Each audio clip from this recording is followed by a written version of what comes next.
So I spent Halloween at a vampire beach party thrown by Janelle Monae on the Santa Monica Pier. It's called Wondaween Vampire Beach, and it's every bit as wild as it sounds. Let's go take a bite of wild Halloween fandom meets vampire block party.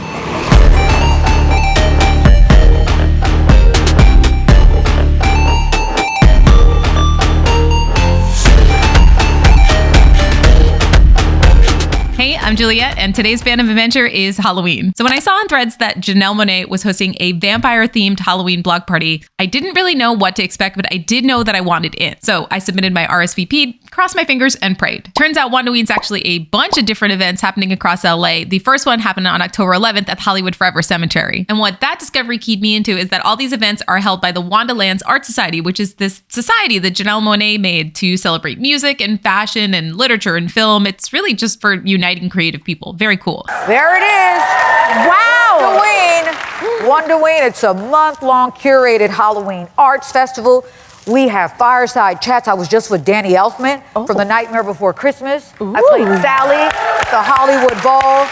We just did People Under the Stairs for a sold-out movie night, right? And the big one is I finally have a Halloween music festival.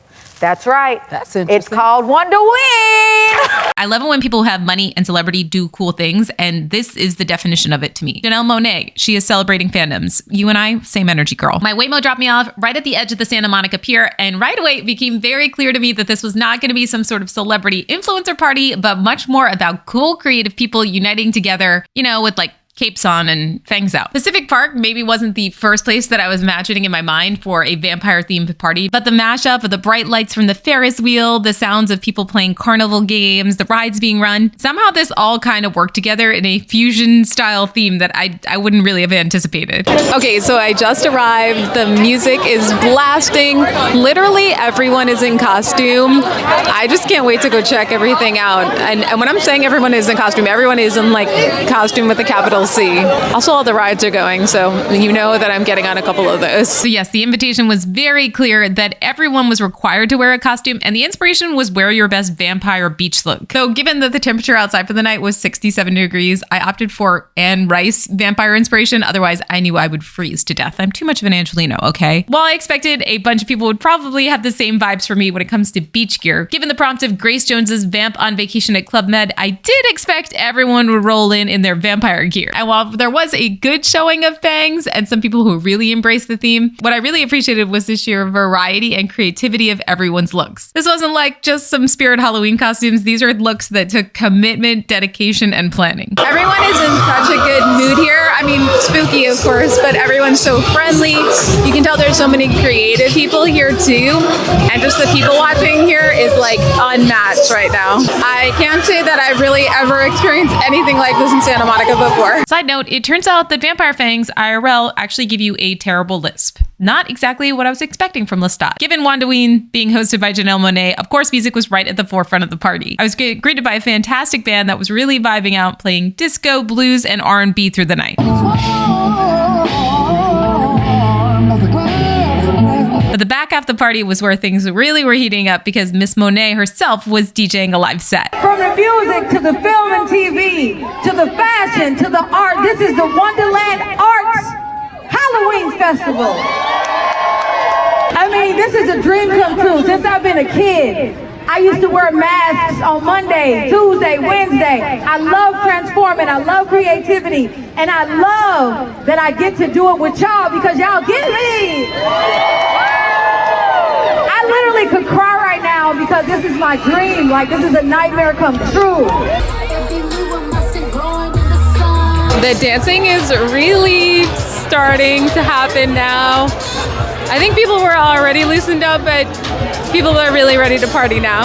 New life goal is for me to be able to have a party on the Santa Monica Pier, I think exactly like this. I do feel like I am with my people. And in the other realm of things I wasn't expecting, learning that this is just a real passion project because she is so obsessed with Halloween. I have a similar story where I have just always loved Halloween my entire life, including little Juliet moving her July birthday one year to host it in October so that she could have a Halloween themed birthday party. Yeah, that did did really happen. So yeah, when I say I really felt like I was surrounded by my people, I really truly did. Next to the dance floor was the Wondaween official merch. You can actually get all of this on the website, wondaween.com, if you are interested in picking anything up. My favorite item was this hoodie. I seriously considered it, but for $75, and given that my sweatshirt drawer is already absolutely overflowing, I restrained myself. Now, what is a good party without a selection of good drinks? So the drinks were all provided by Bacardi. So yeah, Bacardi was definitely front and center for this event, especially in the cocktail list. They were also front and center in a bunch of the photo ops too, and these little drink carts that were scattered around the pier. I ordered up the Moonlight Bite because, well, I don't know, it just sounded incredibly on theme. And the neat thing was the drinks all came in glowing cups that glowed red to give the effect of drinking blood naturally. Vampires first drink of the night.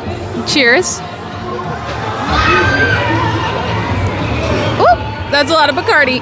I've yet to tackle any of the rides, and I do think I need to do them because people sound like they are having a blast. I know what you're thinking to yourself, drinking alcohol and then going on a ride that will spin you around incredibly quickly. That maybe sounds like a losing proposition. Turns out it was not, because so many of the folks were happy to jump in all the ride lines. For me, I decided that the Ferris wheel was the most iconic thing in the Santa Monica Pier, and that had to be my ride for the evening. The Ferris wheel feels surprisingly dangerous, is the best way that I can put it. It rocks quite a bit, and you know, these rides are older on the Santa Monica Pier. Of course, they're actually safe, but I was like, I may be joining the real life ranks of the undead if I rock this thing just a little bit too much. The views were absolutely spectacular though. I totally was planning on doing the roller coaster too, because that is another just institution of the Santa Monica Pier, but the line got a little bit too long. I just ran out of time because there were so many other things to do in the night. So that's on my bucket list for next time I'm back on the pier. The rides are packed now. Yeah, the evening is like officially in full swing, or full bite, I should say.